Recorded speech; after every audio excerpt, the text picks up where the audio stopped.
Assalamualaikum warahmatullahi wabarakatuh. Alhamdulillah hamdan katsiran thayyiban mubarakan fi kama yuhibbu rabbuna wa yarda, wassalatu wassalamu ala nabiyyina Muhammadin wa ala alihi wa sahbihi wa man sara ala nahjihi bi ihsanin ila yaumidin wa ba'd. Bismillah, alhamdulillah. Marilah kita awali pertemuan kita dengan meminta pertolongan kepada Allah dan meminta keberkahan kepada Rabbul Alamin dengan menyebut namanya, dan marilah kita memuji dan memuja Allah Subhanahu wa taala atas segala nikmat dan karunia yang Allah berikan dan Allah limpahkan kepada kita, nikmat yang gak bisa kita hitung dan kita kalkulasikan, nikmat yang senantiasa selalu menyertai derap langkah kita, selalu bersama dengan kita, dan kalau kita hitung tidak akan mampu kita menghitungnya.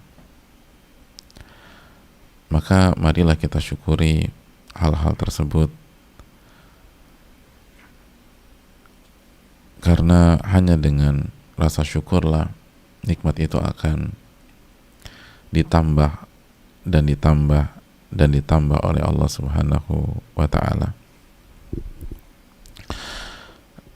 Sebagaimana salawat dan salam semoga senantiasa tercurahkan kepada junjungan kita, uswah hasanah kita,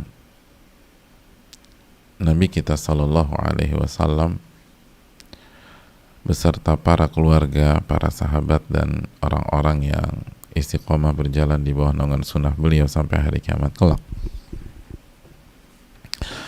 Hadirin yang Allah muliakan, pada kesempatan kali ini kita akan menutup kebersamaan kita dengan hadis 3 orang yang diuji oleh Allah Subhanahu wa taala. Kebersamaan kita dengan Al-Abras, Al-Aqra' dan Al-A'ma, orang yang sakit kulit, vitiligo, orang yang botak, dan orang yang buta. Hadirin yang Allah muliakan,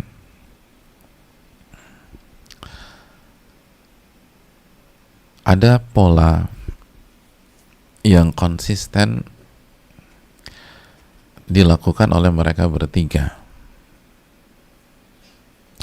Ada pola yang konsisten dilakukan oleh mereka bertiga, dan ini yang membuat hasilnya berbeda. Ini membuat hasilnya berbeda.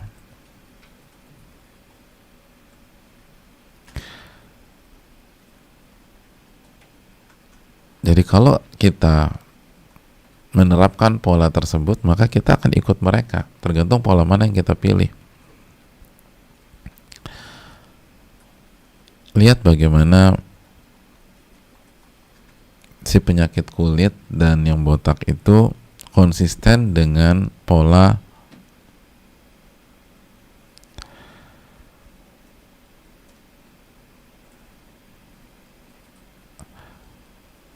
tertentu, dan yang buta konsisten dengan pola tertentu. Mari kita simak si buta. Lihat pola yang beliau terapkan pada saat miskin dan pada saat kaya, pada saat sakit dan pada saat sehat. Polanya sama. Ketika si buta ditanya, ayu syai'in ahabbu ilaik, apa hal yang paling kamu inginkan dan kamu sukai? Maka si buta mengatakan, an yaruddallahu ilayya basari fa'ubsiron nas. Yang paling aku inginkan adalah Allah mengembalikan penglihatanku sehingga aku bisa melihat. Allah mengembalikan mataku sehingga aku bisa melihat. Dan ketika ditanya apa sih yang kamu sukai, si buta langsung mengingat Allah Subhanahu wa taala, mengembalikannya kepada Allah. Allah mengembalikan penglihatanku sehingga aku bisa melihat. Jadi ini lagi saat buta, sakit, dan miskin. Ia kembalikan perkara kepada Allah Subhanahu wa taala. Lalu mari kita lihat pada saat beliau kaya dan beliau sedang sehat, ketika didatangi malaikat, apa jawaban beliau? Qad kuntu a'ma faraddallahu ilayya basari. Dulu aku miskin dan Allah yang mengembalikan mataku. Lagi-lagi pola yang sama, mengembalikan ini semua kepada Allah. Lalu beliau tutup dengan mengucapkan, fawallahi, demi Allah, ma ajhadukal yawma bisyai'in akhadtahu lillahi azza wajal. Demi Allah, aku nggak akan keberatan dengan apa yang kamu ambil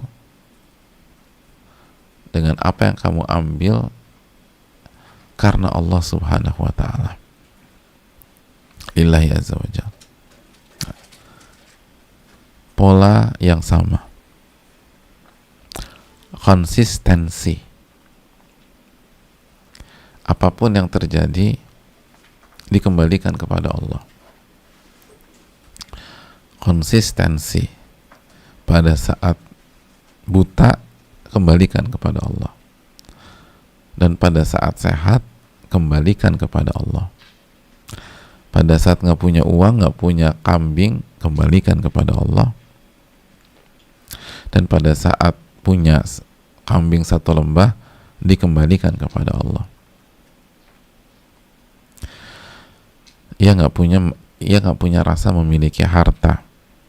Makanya statementnya jelas, fakhudh ma syi'ta wada' ma syi'ta. Ambil yang kamu suka dan biarkan yang kamu nggak suka. Udah, terserah.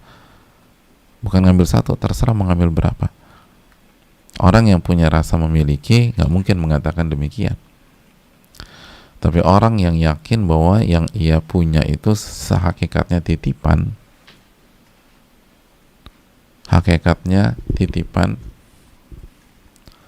maka dia akan bisa tampil seperti ini. Dia bisa tampil seperti ini.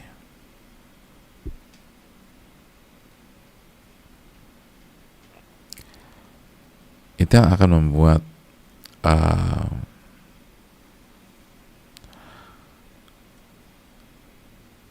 kita akan bisa istiqomah.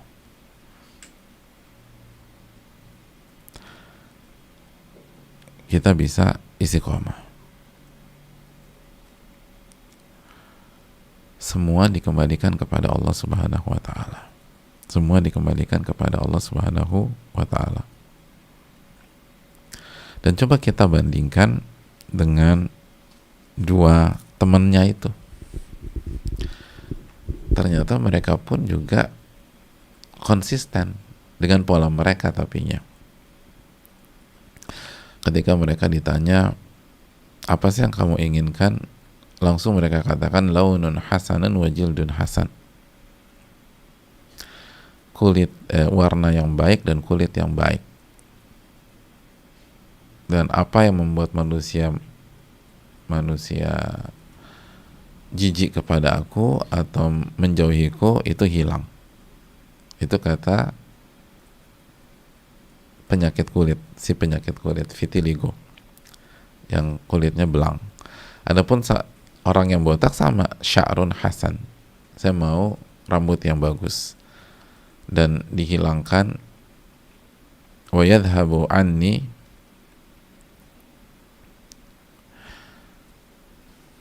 apa yang membuat manusia itu menjauhiku atau jijik kepadaku. Itu ketika mereka lagi susah. Pada saat mereka lagi sukses, ketika mereka lagi sukses, sekali lagi pola yang sama. Pola yang sama.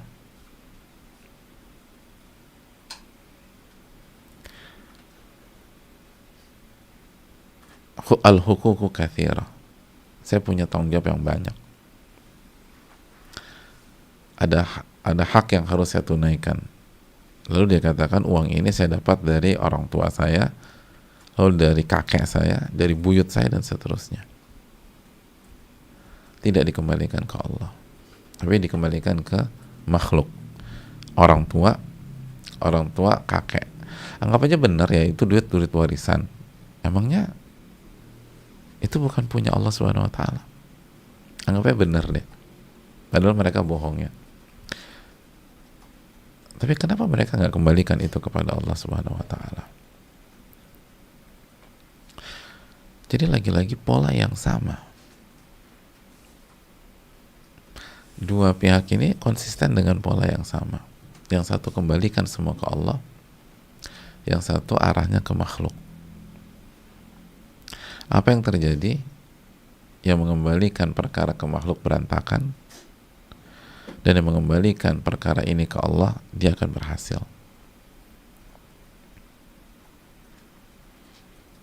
Dia akan berhasil.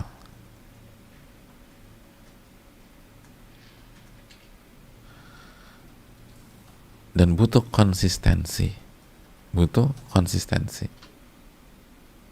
Tidak bisa ngasal. Makanya kan hadirin Allah muliakan, orang-orang terbaik itu mengembalikan seluruh masalah kepada Allah Subhanahu wa taala. Mengembalikan semua masalah kepada Allah Jalla wa ala. Tidak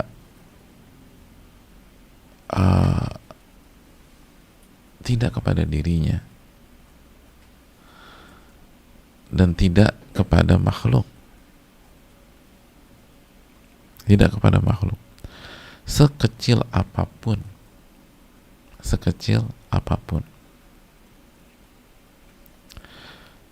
coba kita lihat misalnya surat Asy-Syu'ara ayat 80, wa idza maridtu fahuwa yashfin. Jika aku sakit, Allah lah yang menyembuhkanku. Dan coba ayat sebelumnya, ayat ke-79, walladzi huwa yut'imuni wa yasqin. Dan dialah yang memberikan aku makan dan yang memberikan aku minum. Jadi ayat ke-79, dan dialah yang memberikan aku makan dan dialah yang memberikan aku minum. Hal-hal sederhana, sehari-hari banget. Wa idza maritu fahuwa yashfin. Dan kalau aku sakit, dia menyembuhkan. Tapi itu kan yang kita butuhkan dalam hidup, konsistensi. Konsistensi dalam sebuah pola. Dan mulailah dari hal-hal kecil.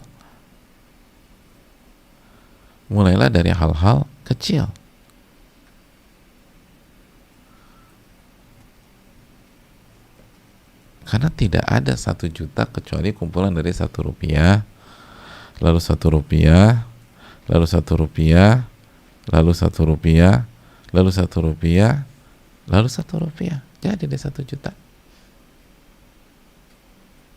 Kalau kita nggak bisa kembalikan kepada Allah Subhanahu wa taala dalam hal-hal sederhana, maka bagaimana kita mengembalikan hal-hal besar kepada Allah Subhanahu wa taala? Karena pola udah tercipta. Kalau pola tercipta udah susah.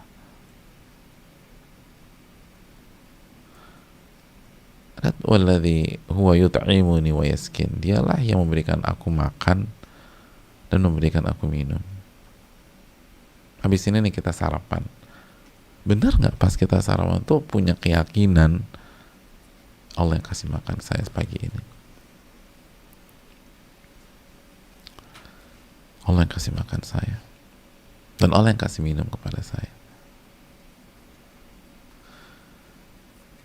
Ini yang membuat si buta ini bisa melihat lalu langgeng dengan nikmatnya. Karena semua dikembalikan kepada Allah Subhanahu wa ta'ala. Semua dikembalikan kepada Allah. Saya ingin Allah sederhana ya. Saya tuh pengen Allah mengembalikan penglihatan saya. Sederhana kalimat itu, tapi itulah iman, itulah tauhid. Yang bisa mengembalikan penglihatan seseorang itu hanya Allah Subhanahu wa taala. Hanya Allah. Oke, ada penyakit, ada beberapa penyakit mata yang bisa dengan operasi. Tapi dokter itu bisa belajar tuh ilmu dari siapa? Dan ada banyak operasi nggak berhasil. Dan itu membuat kita gagal dan tidak mendapatkan kebahagiaan dunia akhirat karena kita kembalikan ke makhluk. Adapun orang-orang hebat mengembalikannya kepada Allah Subhanahu wa taala, dan disitulah inti kehebatan mereka.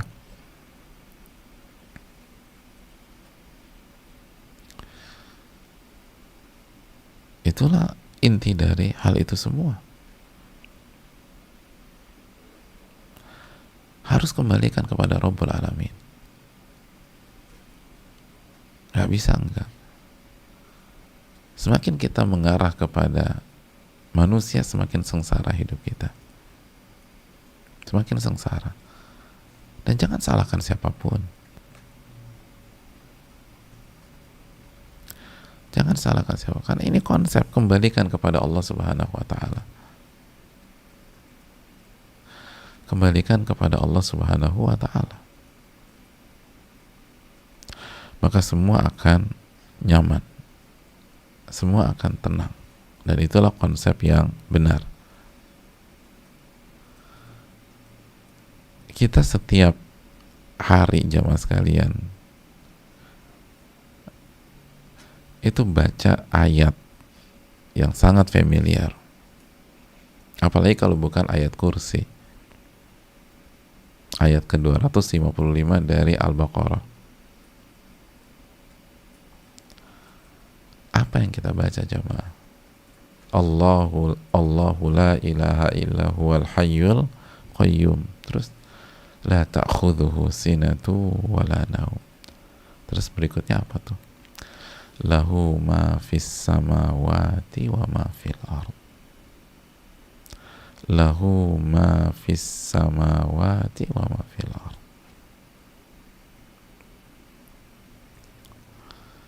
Itu lahu ma fis samawati wa ma fil ard. Apa artinya?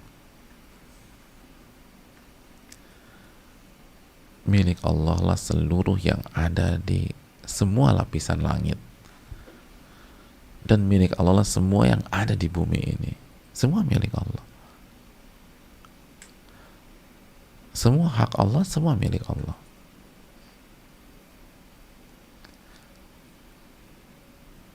Semua kepunyaan Allah. Itu kan ayat yang setiap hari kita baca itu. Dan bukan sekali kita baca. Habis sholat subuh kita baca. Habis sholat zuhur kita baca lagi. Asar kita baca. Maghrib kita baca. Isya kita baca lagi. Pas kita zikir pagi kita baca lagi nih ayat. Pas kita baca zikir petang kita baca ayat ini. Mau tidur baca lagi. Nah terus kemana itu?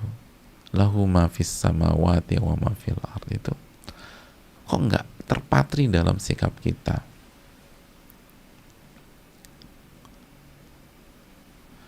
Lahu ma fis samawati wa fil ard. Kok masih pelit kan gitu ya? Kenapa nih orang-orang pada pelit yang berdua nih? Ya karena merasa punya dia, nggak dikembalikan ke Allah. Kapan pelit kita kumat? Pada saat kita merasa punya. Betul nggak? Atau simpel aja deh, kapan pelit kita kumat? Pada saat berkaitan dengan barang-barang kita. Kenapa berkaitan dengan barang-barang kita? Karena kita merasa punya, gitu aja.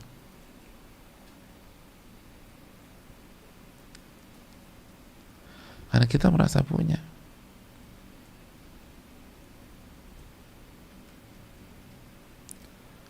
Gitu jemaah.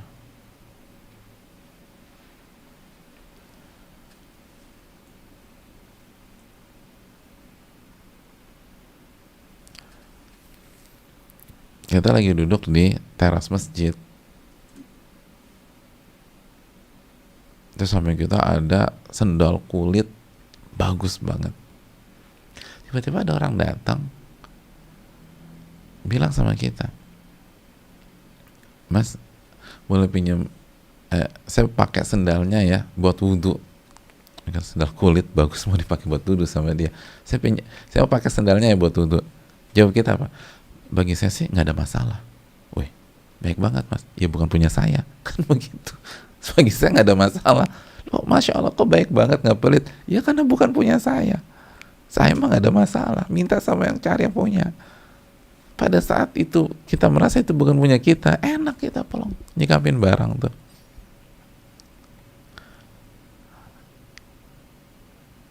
Kapan kita mulai posesif, mulai ngejaga segala macam ketika kita merasa punya? Kalau tuh sendal punya kita nggak akan kasih. Mas, itu bakiak ada banyak. Mau yang kanan semua ada, yang mau kiri semua ada. Kenapa pakai sendal ini? Oh gitu ya. Tapi yang ini enak. Ya, semua tahu yang ini enak. Nggak bisa. Rusak sendal saya kalau dipakai buat wudhu. Ini sendal kulit misalnya. Jadi hadirin Allah muliakan,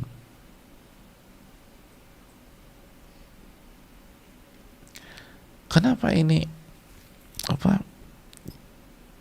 sosok yang dulunya buta itu lepas aja, pelong aja, terserah mau ambil yang mana tuh kambing, ambil yang kamu suka, dan biarin aja yang kamu nggak suka, gak ada keberatan selama kamu ambil untuk Allah Subhanahu Wa Taala, karena dia berhasil menjalankan sebuah pola. Dan itu semua taufik dari Allah, bahwa segala hal harus dikembalikan kepada Allah. Makanya ini kunciannya tuh udah ada di setiap hari, di ayat kursi itu yang kita baca. Cuman seringkali kita baca nggak ngerti. Lahu ma fis samawati wa ma fil ard. Itu apa? Itu kekuatan hidup, itu konsep itu. Makanya ini jadi ayat terbaik di dunia. Ini ayat terbaik loh, ayat kursi ayat terbaik.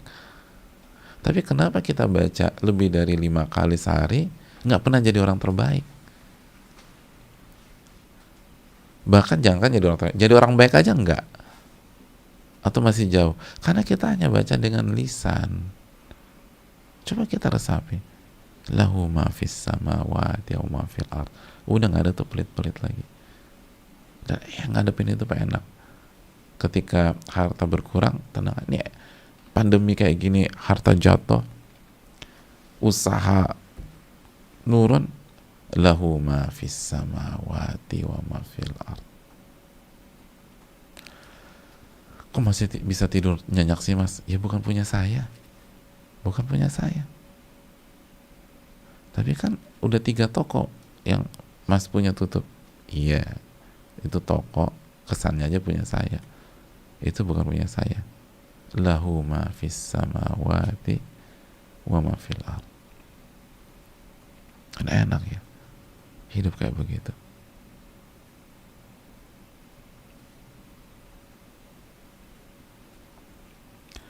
Hidup seperti itu tuh nyaman sekali. Ya. Makanya pada saat buta maupun nggak buta sama aja polanya. Dan enak hidup itu. Makanya kan obat kita kena musibah itu apa sih jamaah? Obatnya tuh kita disuruh baca zikir apa sama Allah Subhanahu Wa Taala ketika kita kena musibah. Semua kita tahu lah, kita tinggal buka surat Al-Baqarah 156, itu obatnya. Apa Al-Baqarah ayat 156 itu jamaah? Ketika kita kena musibah disuruh baca apa kita? Alladzina idza asabathum musibatun qalu inna lillahi wa inna ilaihi raji'un. Itu orang-orang yang apabila ditimpa musibah, ini obatnya. Mereka mengucapkan inna lillahi wa inna ilaihi raji'un. Apa tuh arti inna lillahi wa inna ilaihi raji'un? kita semua ini milik Allah, dan kita akan kembali kepada Allah Subhanahu wa taala. Milik Allah. Kita milik Allah. Dan kita akan dikembalikan kepada Allah. Ini obatnya musibah seberat apapun. Kenapa banyak kita udah baca zikir ini tetap aja pingsan, drop, dan hancur?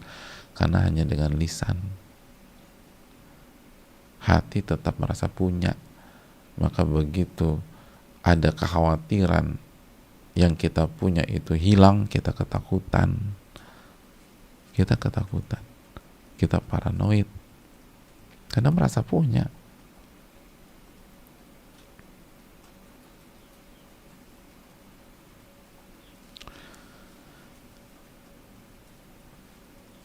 Dan itu justru yang membuat semuanya berantakan. Itu yang membuat Abros sama Akra itu kehilangan semuanya. Yang membuat yang penyakit kulit dan yang botak kehilangan semuanya. Dan mendapatkan murka Allah, murka. Dan justru yang berhasil mempertahankan apa yang diamanatkan kepada dia adalah yang dulu buta, dan Allah kasih ridhonya kepada orang tersebut. Jadi inilah konsep yang sebenarnya menyelamatkan kita, atau membuat Allah menyelamatkan kita. Dan merasa punya dengan gaya apapun itu justru membuat kita berantakan di dunia dan akhirat. Berantakan.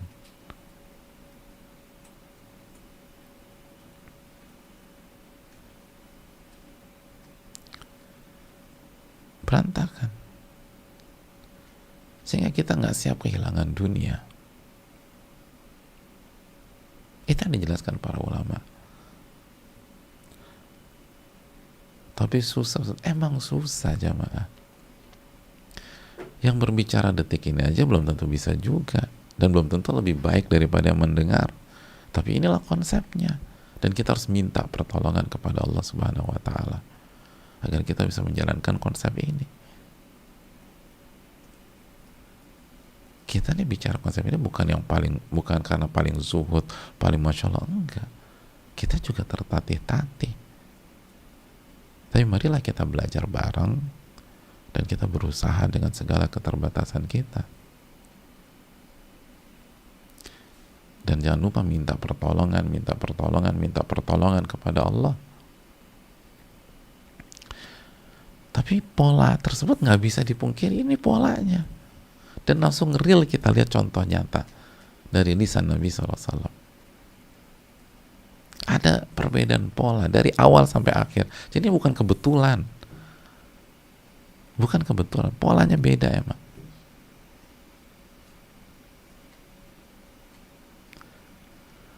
Susah loh bilang kepada orang yang butuh, yang ingin harta kita, ambil aja yang kamu suka. Yang kamu suka ambil, yang gak suka tinggalin. Emangnya gampang apa begitu? Gampang tuh. Kita punya baju di lemari, teman kita nginep gak punya baju, bilang, kita buka semua lemari kita, termasuk pakaian yang bagus-bagus, dan size-nya tuh sama kita dengan dia. Terus kita bilang, ambil yang kamu suka, nggak usah dipegang, nggak usah diperhatikan kamu nggak suka. Pokoknya kamu suka ambil aja dari sini. Emangnya gampang gitu? Ibu-ibu gitu, ada teman main nggak punya tas, mau kondangan, langsung ke tempat tasnya dibukain semua tuh, ambil yang kamu suka, ambil. Nggak, rencananya aku cuma pengen satu. Nggak, jangan satu, ambil semuanya yang kamu suka. Yang nggak suka biarin aja. Emangnya gampang kayak begitu? Bapak-bapak yang punya jam tangan langsung dibukain jam tangannya, diambil ceret gitu ya. Tempat jam tangan biasanya di sini ya, ada gini, dibuka, ambil yang kamu suka. Nah, yang kamu suka ambil gitu. Gampang emang ngomong gitu, susah minta ampun. Teman-teman yang hobi sepeda, nah ini lagi hobi sepeda, diajak ke garasinya, sepeda bereretan tuh, pilih yang kamu suka, ambil. Gitu, susah kan? Susah.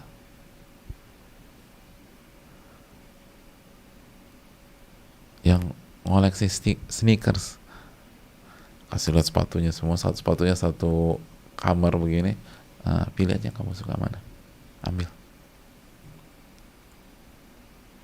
pilih yang kamu suka ambil. Itu kan susahnya minta ampun jamaah, bisa begitu tuh. Kalau dia ngambil cuma 2, kalau dia ambil 20 kan repot kita. Ini kamu ambil yang kamu suka udah, yang kamu suka ambil, yang nggak suka tinggalin. Itu susah banget kayak begitu.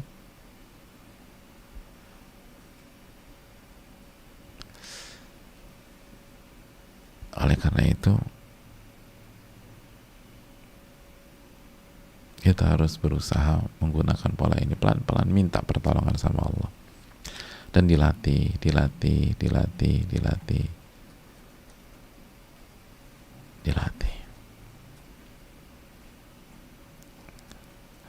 Resapi, ketika kita baca ayat kursi itu diresapi.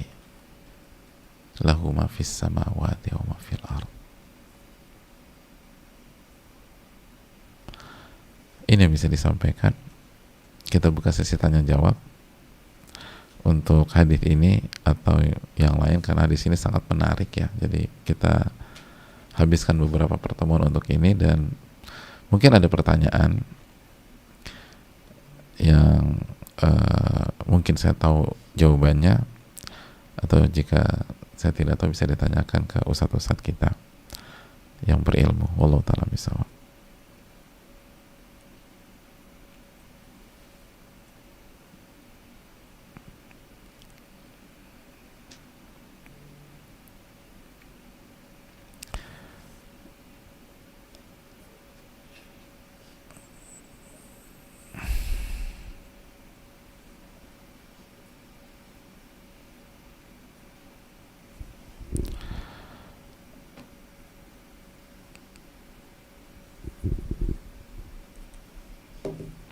Kita coba buka pertanyaan.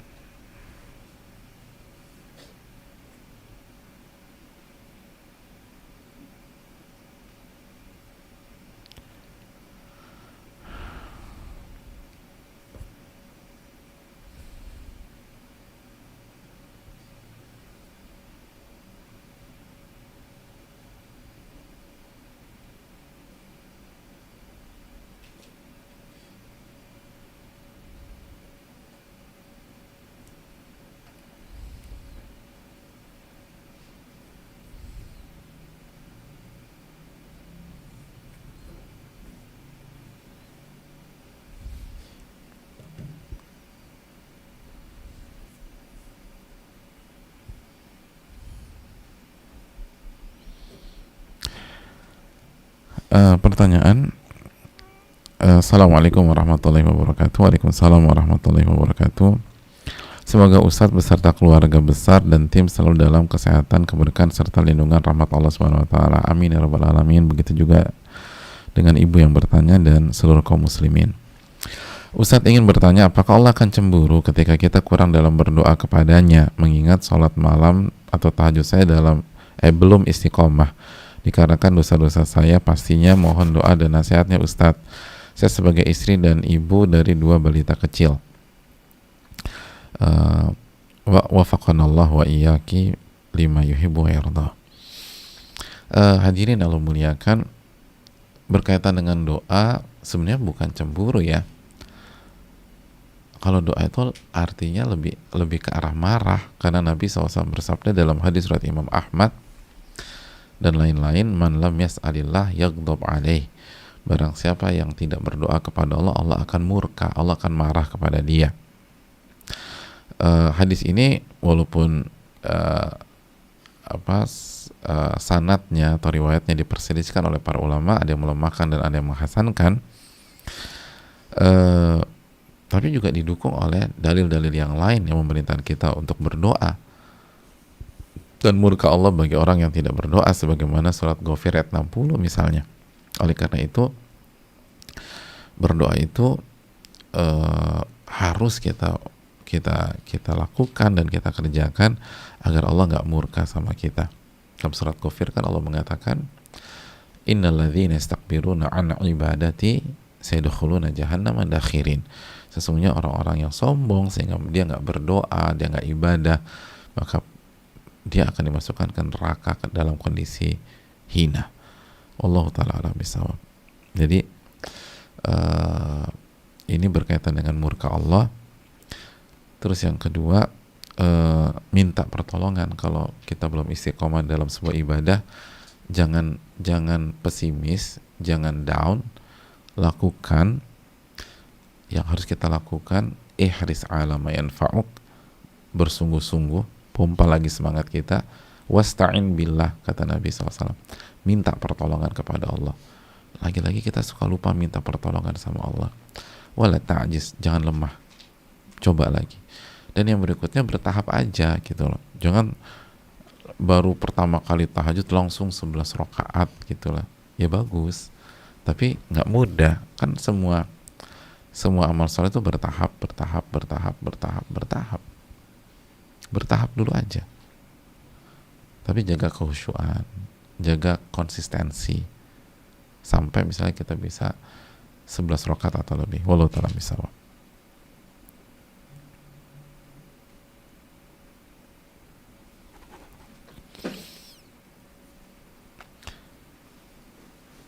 Assalamualaikum warahmatullahi wabarakatuh. Waalaikumsalam warahmatullahi wabarakatuh. Semoga Ustadz dan semua kaum muslimin selalu mendapatkan rahmat, hidayah, kesehatan dan keselamatan dari Allah Subhanahu wa taala. Amin ya rabbal alamin. Afan, Ustadz izin bertanya terkait sesuai kebutuhan. Bagaimana jika kita mau memberi hadiah ke istri atau orang tua? Apakah boleh dengan spek terbaik? Mohon jawabannya Ustadz. Jazakallahu khairan. Terima kasih atas pertanyaannya. Kalau kita lihat konteks pembicaraan kita atau keterangan para ulama kita kemarin itu kan, jangan memilih, artinya kita pilih sesuai dengan spek yang kita butuhkan dan yang memang kita ini kan, baru jangan yang paling bagus gitu, di bawahnya 1 lah atau di bawahnya 2, seperti kambing, hewan ternak, ada onta, ada sapi, beliau pilih kambing. Nah, sekali lagi itu tentang masalah dunia, dan tujuannya apa? Tujuannya untuk menahan syahwat kita, menahan nafsu kita terhadap dunia. Jadi kan tujuannya menahan nafsu kita terhadap dunia, sehingga ketika kita terbiasa menahan nafsu, jadi kalau ada ujian atau segala macam kita enak sabarnya, karena udah terbiasa nahan, Jadi itu jadi pola yang, jadi kita nggak kesulitan lagi. Ketika ada masalah, ada musibah dan ada bencana, itu sudah menjadi pola harian kita tuh, nahan. Nah, beda ketika misalnya kita ingin memberikan hadiah kepada orang tua atau istri. Memberikan hadiah kepada orang tua dan istri itu kan amal soleh, apalagi orang tua. Dan istri juga sama. Dinarun anfaqtahu fi sabilillah, 1 dinar yang Anda berikan, dinarun anfaqtahu, 1 dinar yang engkau berikan di jalan Allah, 1 dinar yang engkau berikan kepada orang miskin, 1 dinar yang engkau berikan untuk budak sehingga memerdekakan diri, 1 dinar yang engkau berikan untuk istrimu, yang paling besar di sisi Allah adalah alladzi anfaqtahu ala ahlik, yang engkau berikan kepada istri, atau kama qala, atau sebagaimana yang Nabi SAW sabdakan. Jadi memberikan ke istri itu pahalanya gede. Nah, kalau niat kita untuk itu, sehingga sudah keluar kotak nih, kotaknya bukan nahan nafsu terhadap hasrat duniawi, kotaknya adalah beribadah dan beramal soleh, maka fastabiqul khairat, maka berlomba-lombalah dalam mengerjakan kebajikan, dan apalagi orang tua yang berikan yang terbaik, karena selama ini mereka berikan yang terbaik kepada kita. Itu juga poin penting, kita niat ngasih orang tua tuh ingat ayat firman Allah, hal jazaul ihsan ilal ihsan, bukankah balasan kebaikan yang sama, yang serupa? Orang berbuat baik, kasih kebaikan yang serupa. Man sana'a ilakum ma'rufan fakafi'uh. Nabi SAW bersabda, barang siapa yang berbuat baik kepada anda, fakafi'uh, kasih yang semisal. Nah, orang tua kasih yang terbaik ya, kita kasih yang terbaik buat orang tua, karena orang tua selama ini kasih yang terbaik buat kita. Allah ta'ala alam bisawab, mungkin itu.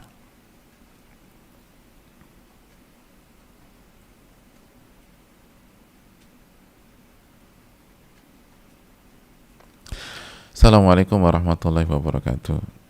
Waalaikumsalam warahmatullahi wabarakatuh. Semoga Allah selalu melindungi dan memberkahi Ustadz, keluarga, dan seluruh umat muslim dimanapun berada. Amin ya rabbal alamin. Begitu juga yang bertanya, Ustadz, bagaimana jika kita ingin membeli barang yang cukup punya brand, memang barangnya kita gunakan untuk keseharian, tapi selain itu juga kita merasa itu reward untuk diri kita, sekali-kali beli yang agak mahal, tapi memang karena kualitas. Apakah jika demikian kita tidak zuhud? Jadi kita karena kualitas atau reward nih? Kalau kualitas nggak masalah, beli mahal asal kualitas, dan kita butuh kualitas itu, mempercepat, apalagi mempercepat untuk ibadah, memaksimalkan ibadah, amal soleh, nggak masalah. Tapi nggak perlu pakai reward untuk diri sendiri. Reward kita di tangan Allah aja udah. Kan kita yakin, kan itu konsep alladzina yu'minuna bil ghaib, yang yakin dengan hal ghaib. Memang kita nggak ngelihat, tapi kita yakin kalau Allah dan Rasulnya bilang kita akan dapat surga, pahala, istana di sana, itu jauh lebih besar.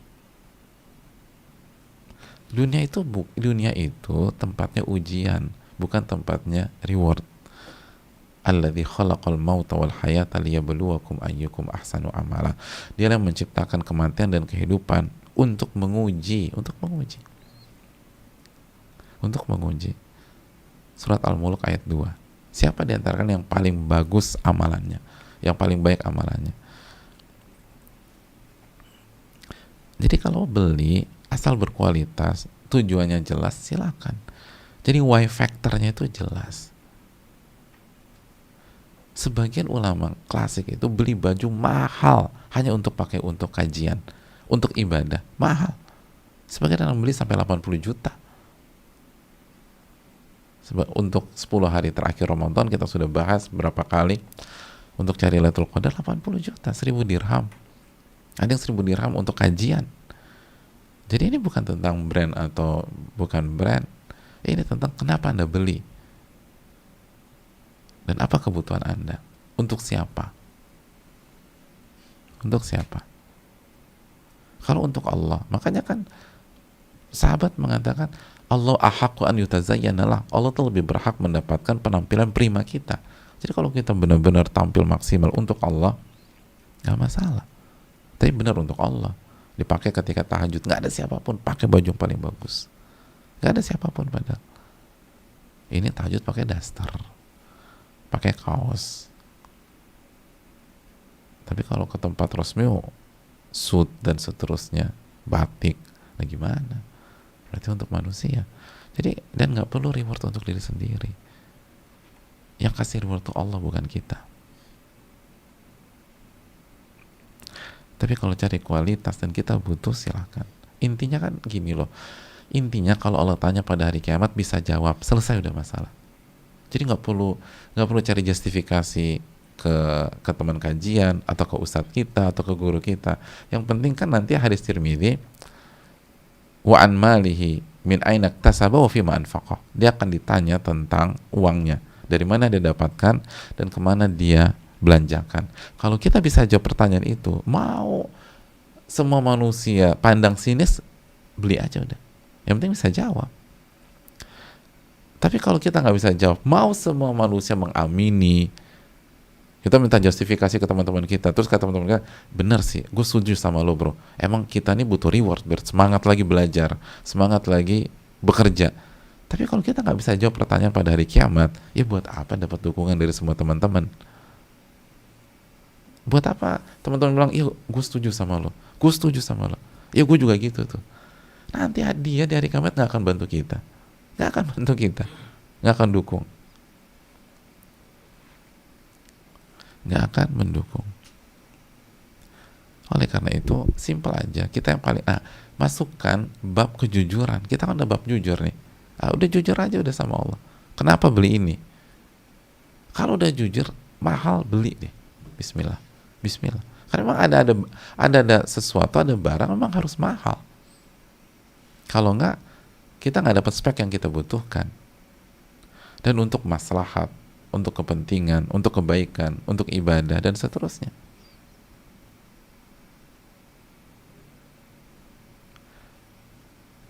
Jadi bisa jadi bukan berarti saya sarankan tidak beli ya, tapi niatnya diluruskan aja. Bisa jadi memang kita butuh barang itu, beli aja. Kalau mau kan itu memperlihatkan nikmat Allah. Allah tuh senang kalau kasih nikmat, kita perlihatkan. Jadi untuk, ya sama simpelnya gini deh, orang tuh senang kalau ngasih barang ke kita, kita pakai gitu aja. Nah, apa makna itu, unsur itu konsep kita. Kan Nabi mengatakan Allah tuh senang kalau Allah berikan kenikmatan kepada hambanya, hambanya perlihatkan nikmat itu.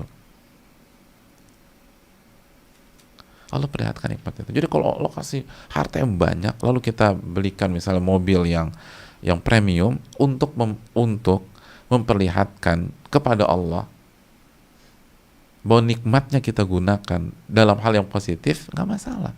Itu tadi Nabi SAW mengatakan Allah senang kalau Allah kasih kenikmatan, hambanya perlihatkan kenikmatan tersebut, tapi bukan untuk manusia, untuk Allah Subhanahu Wa Taala, untuk manusia.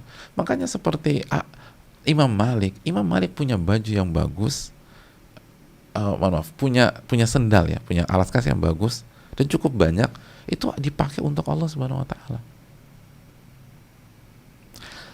Jadi secara umum kan, artinya kalau kita ingin punya barang yang bagus ya, niatnya saya simpulkan dengan keterbatasan saya. Kalau kita lihat keterangan yang pertama,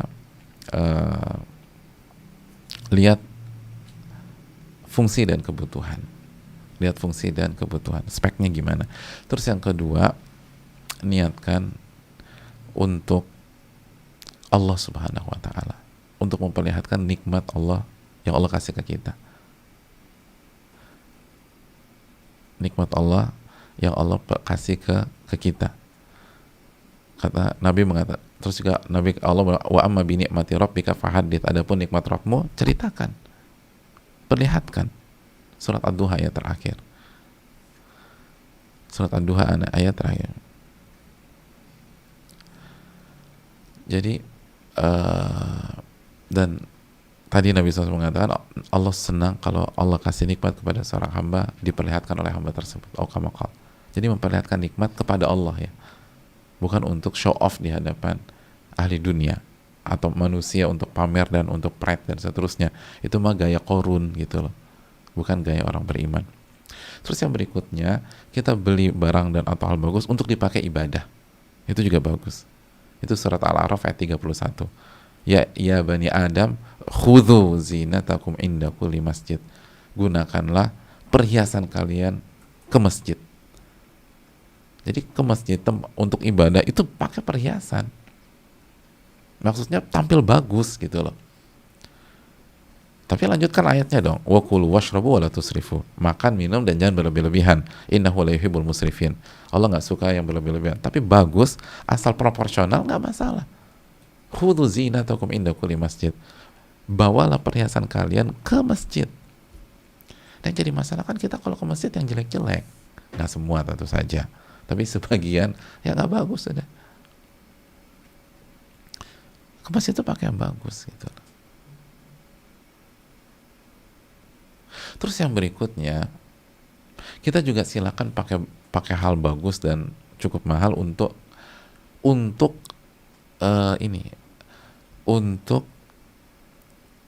menunjukkan marwah ilmu dan marwah iman di hadapan dunia.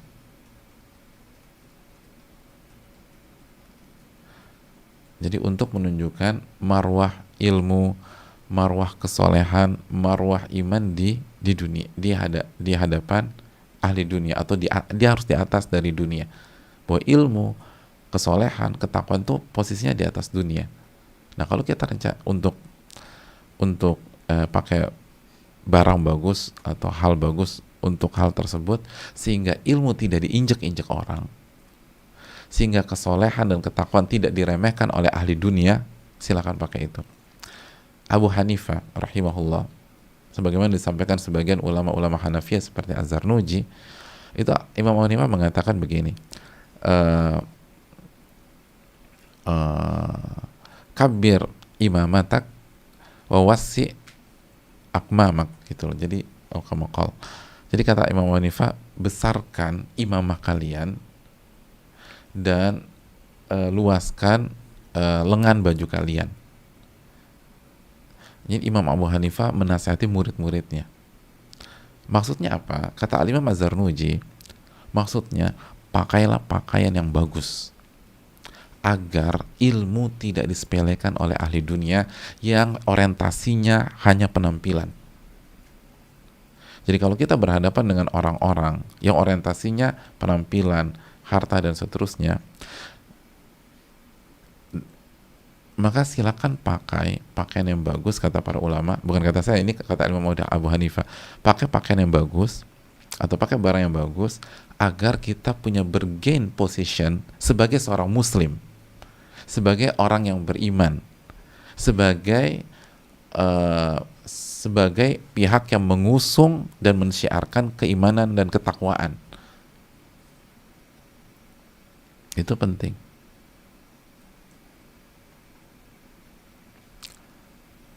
Sisi itu tuh itu penting.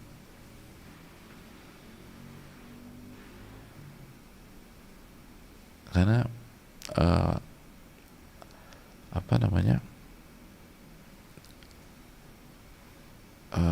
ilmu itu harus dijaga. Kata Imam Syafi'i, man lam yasunil ilma lam yasunhul ilmu. Barang siapa yang tidak menjaga ilmu, diantaranya menjaga marwahnya agar selalu di atas dunia dan ahlinya, maka ilmu tidak akan menjaga dia. Ilmu itu tidak akan menjaga dia. Jadi kalau tujuan kita untuk itu bukan untuk kepentingan pribadi, tapi untuk syiar, untuk jaga marwah dakwah, marwah ilmu dan lain sebagainya, itu dibolehkan. Itu hal yang perlu kita camkan bersama-sama.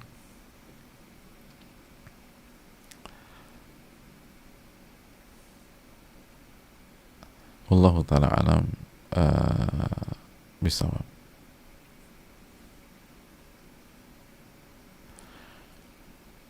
Kita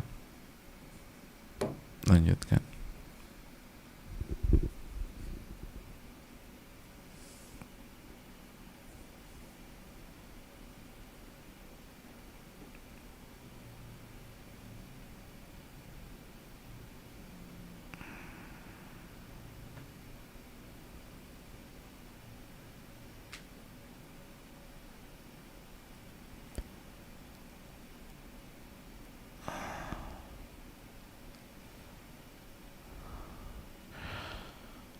Assalamualaikum warahmatullahi. Jika bertanya, izin beliau, apakah kalau berdoa kepada Allah minta bisa ibadah haji bersama keluarga termasuk berlebih-lebihan? Jazakallahu khairan. Jawabannya bagus lah. Ibadah haji bersama keluarga itu kenikmatan di atas kenikmatan. Bahkan ulama klasik mengatakan ibadah haji bersama ibadah haji dengan membawa anak-anak kita yang masih kecil, itu syiarnya para ulama klasik. Jadi jangankan keluarga yang udah balik, yang masih kecil dibawa, kalau memang punya kelebihan harta segala macam ya, maslahatnya jelas, itu salah satu syiar para ulama. Dan kita lihat kan, kalau yang sudah naik haji, lihat bagaimana banyak banget jamaah haji itu sambil gendong anaknya, dan seru banget. Artinya seru dalam arti bukan ini, artinya itu pemandangan yang Masya Allah sekali. Bisa satu keluarga saling support dan seterusnya. Itu luar biasa. Wallahu ta'ala bishawab. Jadi bagus minta, dan jangan hitung-hitungan minta sama Allah Subhanahu wa ta'ala.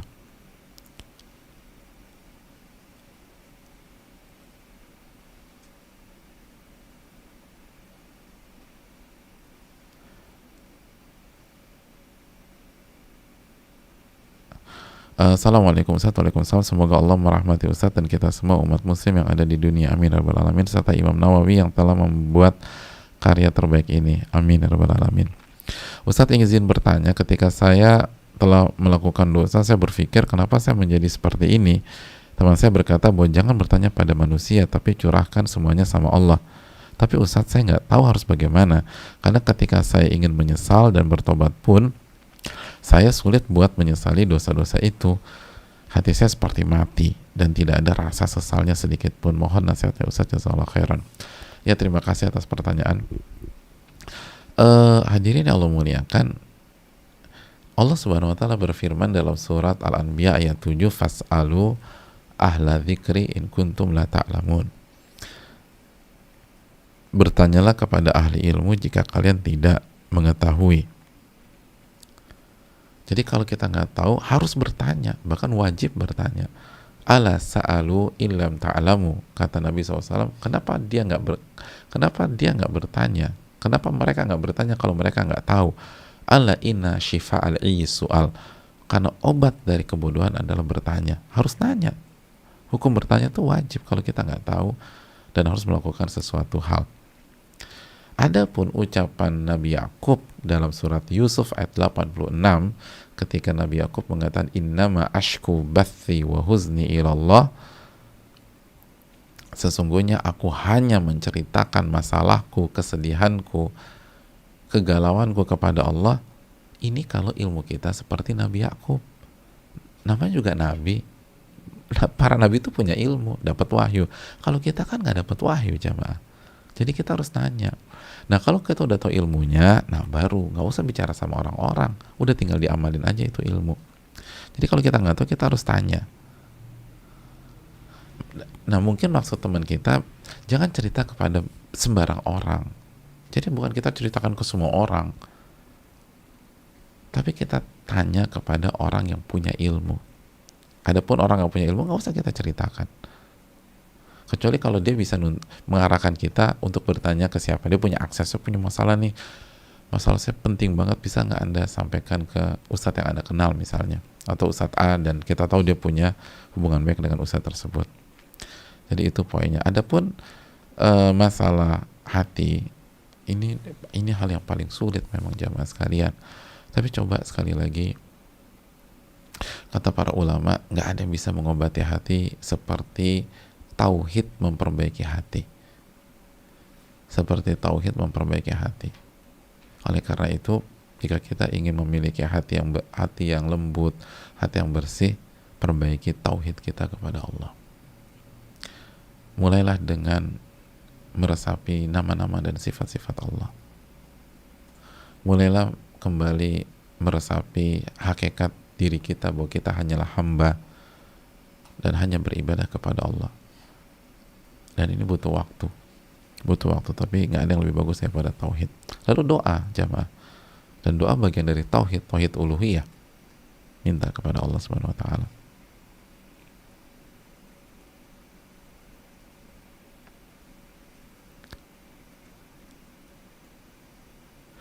Assalamualaikum warahmatullahi wabarakatuh. Waalaikumsalam warahmatullahi wabarakatuh.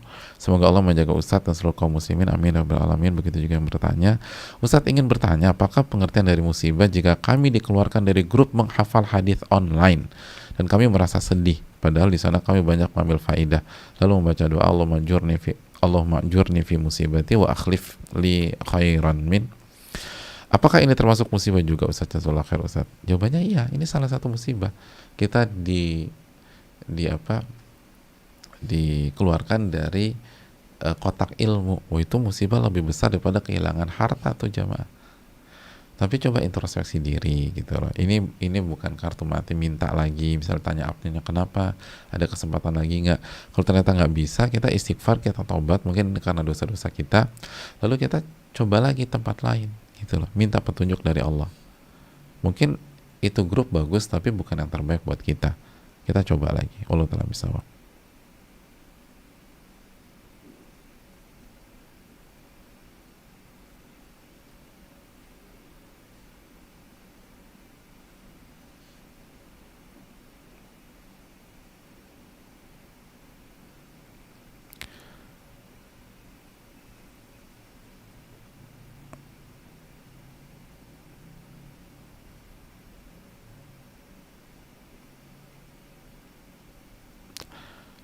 Assalamualaikum warahmatullahi wabarakatuh. Waalaikumsalam warahmatullahi wabarakatuh. Semoga Pak Ustadz, keluarga, tim, serta seluruh kaum muslimin diberkahi dan diridhai oleh Allah Subhanahu wa taala. Amin ya rabbal alamin. Begitu juga yang bertanya.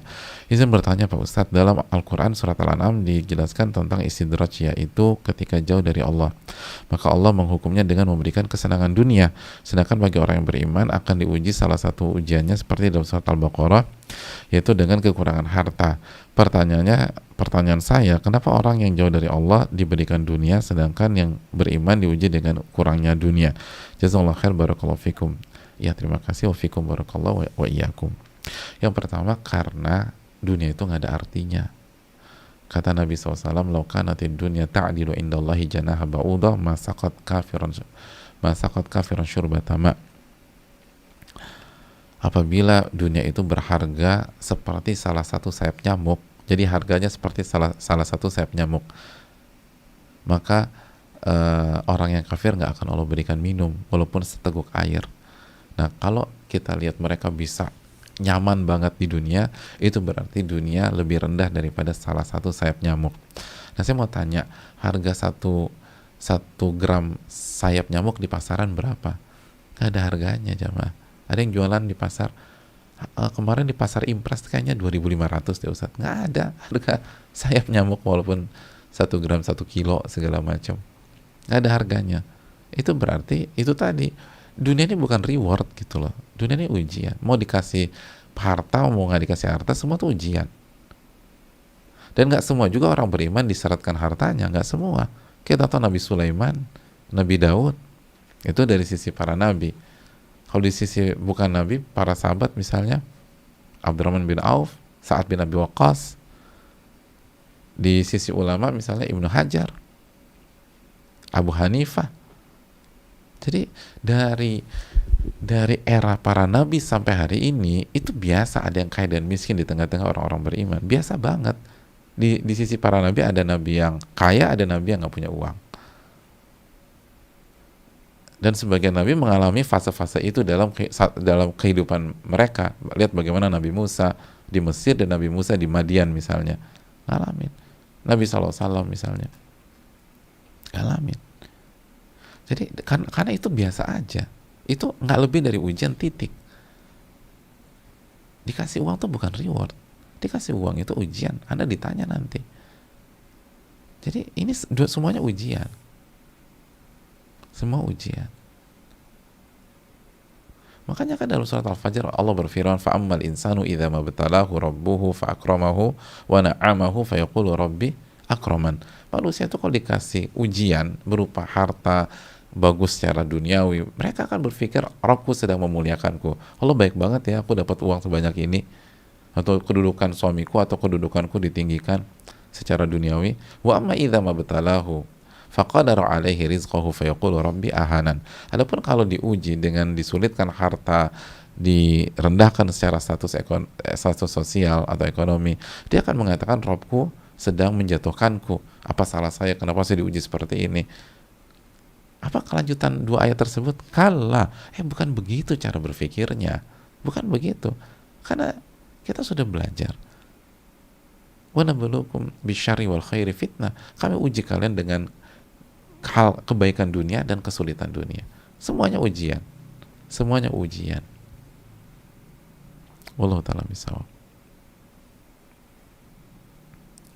Ya, saya rasa cukup sampai di sini.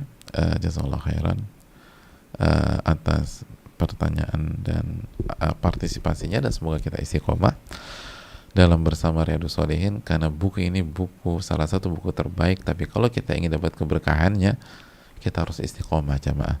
Man thabata nabat, barang siapa yang kokoh dan konsisten di sebuah titik, maka dia akan tumbuh, dia akan diberkahi, dan seterusnya. Dan insya Allah kita akan melanjutkan hadis yang berikutnya di pertemuan besok dengan izin dan pertolongan Allah Subhanahu wa taala. Subhanakallahumma wa bihamdika asyhadu an la ilaha illa anta astaghfiruka wa atubu ilaik. Assalamualaikum warahmatullahi wabarakatuh.